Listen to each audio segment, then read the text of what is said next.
जो ये अफ़वाहें फैलाई जा रही हैं, जो आरोप लगाए जा रहे हैं, मेरे ऊपर ना लगाए जाएँ। और मैं आपके चैनल से बताना चाहूँगी, मेरा शादी का कोई संकल्प ही नहीं था। मेरा जो संकल्प था, वो ये था कि मैं पूज्य बालाजी के दर्शन करूँ।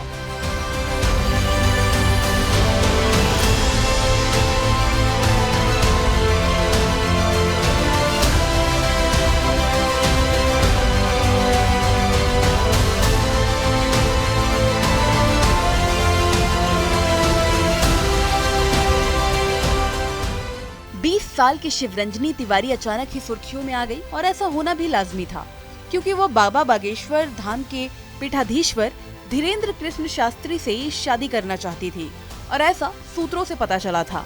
उन्होंने धीरेन्द्र शास्त्री से शादी का संकल्प भी लिया और इसी संकल्प को पूर्ति के लिए वो सिर पर कलश रखकर गंगोत्री से 1200 किलोमीटर की पैदल यात्रा करके छतरपुर पहुंची। जैसे ही शिवरंजनी सुर्खियों में आई तो उन पर कई तरह के आरोप भी लगने लगे।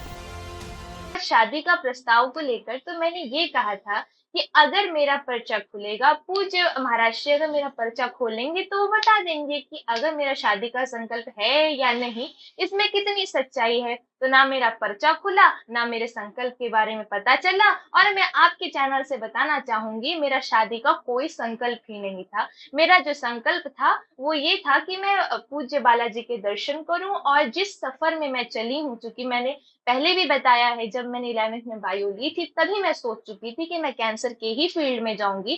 तो मैंने ये प्रार्थना करी थी कि भगवान, मैं जिस पथ पे जा रही हूँ इस पर मुझे सक्सेस दे देना। शादी का तो मैंने कभी कोई संकल्प लिया ही नहीं। और भला ऐसा कभी सुना है आपने कि कोई संकल्प ले लेता है शादी का? शिवरंजनी के ऊपर आरोप लगने पर उन्होंने खुद अब चुप्पी तोड़ते हुए कई सारे बयान दिए। शिवरंजनी कहती हैं कि मैंने कभी सोचा ही नहीं कि बागेश्वर धाम सरकार के पीठाधीश्वर से शादी करूंगी। आगे कहती हैं, धीरेन्द्र शास्त्री से शादी का प्रस्ताव को लेकर ना मैंने कभी सोचा और ना ही मेरी उनसे शादी करने की कोई कामना है। मैं उनसे शादी का संकल्प लेकर निकली हूँ। ऐसा मैंने कब और कहाँ कहा? अगर इसका कोई वीडियो हो तो मुझे दिखाओ। उन्होंने कहा कि बालाजी महाराज के दर्शन और करियर की सफलता को लेकर उन्होंने ये संकल्प लिया था। शिवरंजनी तिवारी ने कहा कि उनके परिवार की ब्रह्मलीन शंकराचार्य स्वरूपानंद सरस्वती जी से रिश्तेदारी है। बागेश्वर महाराज सबका पर्चा निकालते हैं, ये भी सभी जानते हैं। वो छतरपुर आई हैं और उनके पास जाएंगी। अगर उन्होंने उनका पर्चा लिखा रखा है तो वो पर्चा पढ़ेंगे। शिवरंजनी तिवारी के भगवे कपड़े पहनने को लेकर भी लगातार विवाद हो रहा था। उन पर भी कई तरह के आरोप लगाए जा रहे थे, जिस पर उन्होंने कहा कि ऐसा कहीं नहीं लिखा कि कोई स्त्री भगवा वस्त्र नहीं पहन सकती। अगर लिखा हो तो मुझे दिखाओ। उन्होंने आगे कहा कि भगवा रंग उन्हें पसंद है और वो हिंदू हैं, इसीलिए ये रंग पहनना उनका अधिकार है।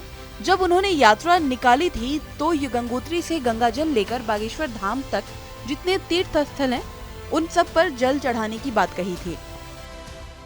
जो उन्होंने मुझ पे ये आरोप लगाया है कि ये भगवा वस्त्र केवल साधु संत पहन सकते हैं और ये त्याग की परिभाषा है, तो क्या ऐसा कहीं लिखा हुआ है कि जो ये हमारे भगवान श्री राम जी का रंग है, ये केवल साधु संत ही पहन सकते हैं, कोई कन्या नहीं पहन सकती? जैसे आप सभी लोग ही हैं, आपने भी तो भगवा वस्त्र पहने हुए हैं, तो क्या आप साधु हो गए? और दूसरी बात, ये मेरी अपनी पसंद है, भगवा रंग मुझे प्रिय है, भगवान श्री राम का रंग है, तो भला उनको इससे क्या आपत्ति हो सकती है? आपको बता दें, 20 साल की शिवरंजनी तिवारी एमपी के सिवनी जिले की रहने वाली है। वो भजन गायिका भी हैं और यूट्यूबर भी हैं। 4 साल की उम्र से वो भजन कीर्तन कर रही हैं। फिलहाल वो MBBS की पढ़ाई कर रही हैं। शिवरंजनी खुद को जगत गुरु शंकराचार्य स्वामी स्वरूपानंद सरस्वती के परिवार का सदस्य बताती हैं और बागेश्वर धाम के महाराज धीरेन्द्र शास्त्री को वो अपना प्राणार्थ कहती हैं।